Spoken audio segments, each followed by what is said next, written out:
Hello? Hello, Mr. Botti. How are you? How are you? My name is Andrei. I'm calling you from Romania. Oh, fantastic. Nice to speak to you. How are you? Thank you. We are waiting for you. In the 3rd of June, you'll be here for the first time, I think. I cannot wait. It's my very first time in Romania, and I've been wanting to go for a long, long time, so I'm very excited. Do you change your set list from country to country when you are coming for the first time somewhere? With the set, we tour so much. We're on the road about 250 days a year, so we're touring so much, and we change all the time what we're doing, but not specifically for one particular country. We're just always trying to change stuff up to make it interesting for us and to play music for people. I think you love Poland because you are there now and you have 2 shows in the same week. We were doing 3 shows in the same city, Katowice, in 2 days. Yeah, we have many. I think we're doing 7 cities in Poland. Yeah, we have a very long history playing in Poland. So for us, it's a beginning, and I hope it will be for a long term. And I really hope so too. I'm very, very excited. Is it true that you spent a few years in Italy when you were a very small kid? Yeah, I lived in a place called Pavia, which is a very, very kind of like a college city, and it was fantastic, and I really enjoyed myself there. I mean, I was super young, but the history of Italy and being able to play there, being able to live there for a little bit when I was a kid was great. But who's Italian in your family? My father. And you speak Italian? You know what? I used to speak fluently, and now, no, povero. It's terrible. Tell me, why you choose the trumpet? Because it's very rare for someone who is beginning to sing. Or it wasn't your first choice? I mean, it was my first choice that I really had any real passion about. You know, I think it's a good question. I mean, I think somehow instinctively I was drawn to it. I saw and heard some great musicians when I was a kid, Miles Davis being, certainly at the top.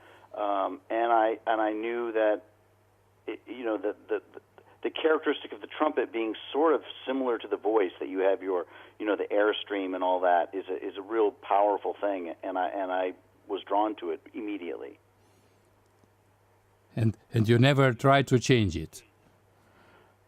No. I mean, once I started to really get into it, there was no going back. I was very serious about music from even a very young age, and I just knew that I didn't want to do anything else with my life. I mean, I was very, very, very headstrong about being a musician.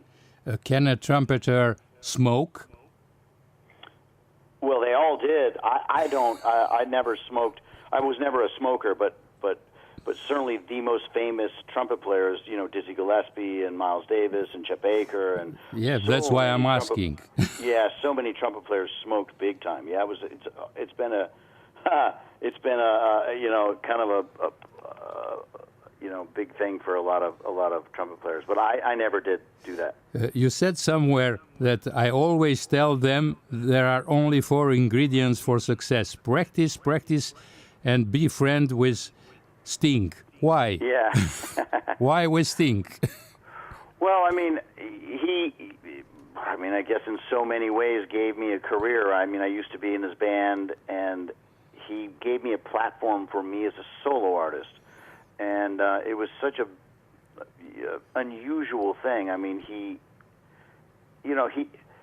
we became friends, and he's done so much for my career as a solo artist vis-a-vis his music originally. But now, we just collaborate on so many things. I was 20 years ago when I was in his band, but now we've become super close friends and do a lot of things, and I think that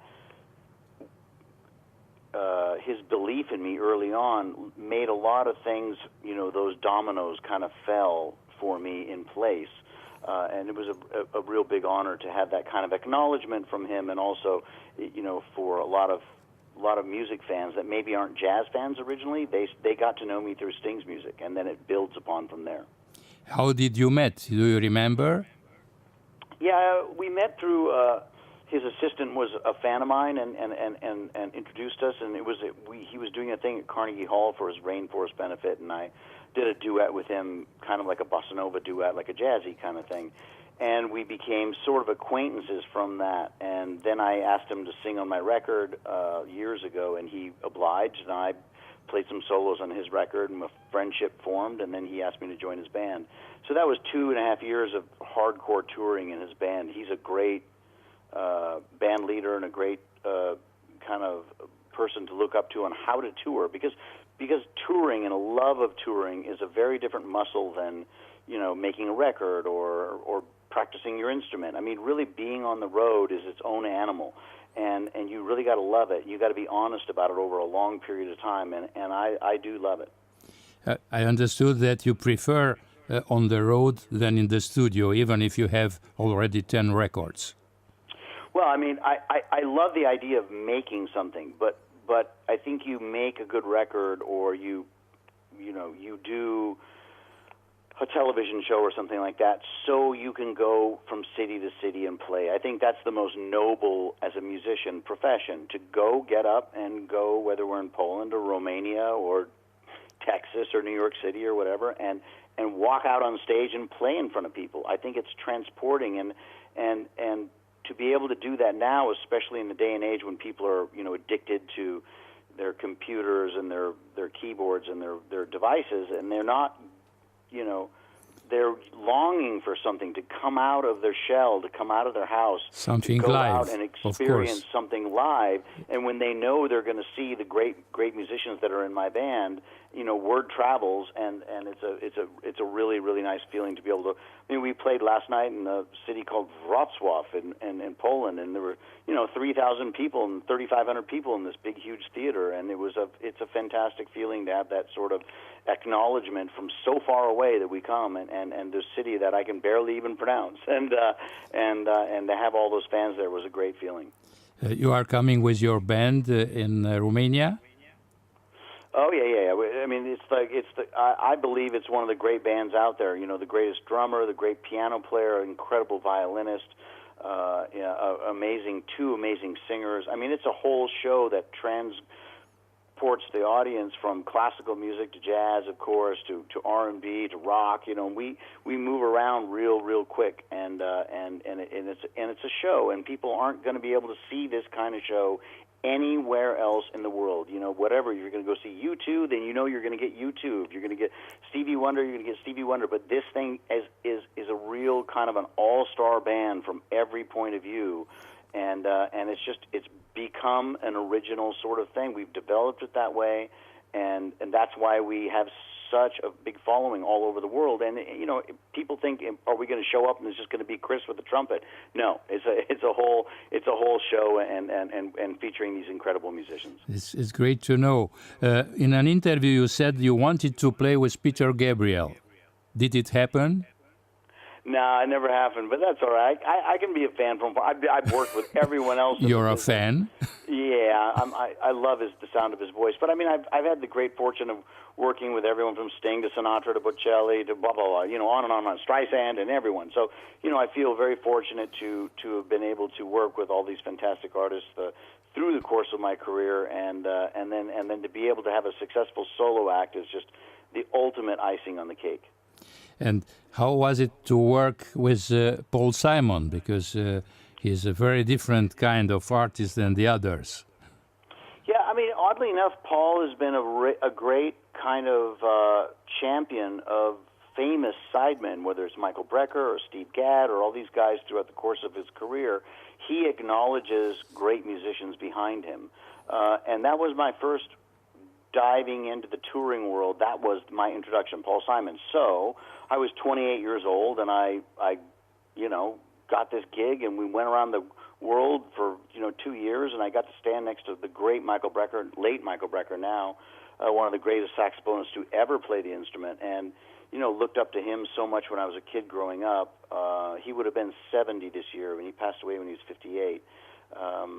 But those kind of things, I owe so much to Paul early on in my career, and he sort of set me up to be kind of a famous studio musician, and then to go on and work with Sting, and then to be a solo artist. Impressions is your 10th studio album, if I remember. The album debuted at #1 in the jazz Billboard chart. Does it mean anything for you, or do you believe in actual music industry? The only thing I believe in anymore, and listen, I'm happy that record won a Grammy for sure, and I'm really pleased with the record. But the only currency that matters to a musician, and if there's anyone out there listening, it is the truth. That when you walk on stage and you perform, how long does it take for that particular city or that particular venue to have you back? That is really, because people now with social media, they walk out of the concert and they type on their phone, that was a fantastic concert, or if we had an off night, whatever, it's not a great concert. And if they love it, then the promoter says, we want to have you back. And that's why places like the Blue Note in New York, this will be our 15th year in a row going back for 56 straight shows in 28 nights. That's because there's an anticipation by the audience, is driven by the audience. So we're really hopeful that we're going to come to Romania, and after we play that show, that people text and they say, we love that show and we hope Chris comes back, and we come back. That's why I'm sitting talking to you on the phone right now from Poland, and this is our 17th trip to Poland in 16 years. Oh, yeah. It's great. Yeah. Tell me, you played with a lot of people, big names from everywhere in the world, the funky, the blues, the soul people. Who is the most difficult from them? Most difficult? For you, as a partner on the stage. Boy, that's a good question, because I don't really, I never really find myself getting into a situation where I don't have some sort of personal before I did a tour, me and Barbra Streisand did a tour together, and I was kind of interwoven as her special guest, but I knew her personally a little bit before, and so she has a long history of sort of being a difficult person, but she was amazing to me, so nice and lovely, and we had a personal connection before we hit the stage, and I think that's been true with me with a lot of people. I think if I got on stage with Drake, it might be a different story. We may not know where each other's points of reference are musically, but I've never been from Steven Tyler to Yo-Yo Ma to Sting to whatever. I've always had fun in that collaboration. So the most difficult, sadly, I don't, or fortunately, I don't really have an answer who that might be. No, that's clear that you can go on with anybody, but even with Bob Dylan? I didn't. Okay, so I played on a Bob Dylan record, and then when Paul Simon toured in 1999, and when I was in Joni Mitchell's band, we did many, many shows with Bob Dylan. But I never stood on the stage with Bob Dylan and played music with him. I only played on a record with him long, long time ago, and it was just an overdub thing. I never really hung out with him. So that would be a great example. I don't know how I would be playing with Bob Dylan. I don't know if he has necessarily I just guess. For jazz. I just guess. Yeah. And how do you think about the fact that a lot of your compositions are very good to relax people? Well, did you think about that sometimes, that the people is relaxing with your sound?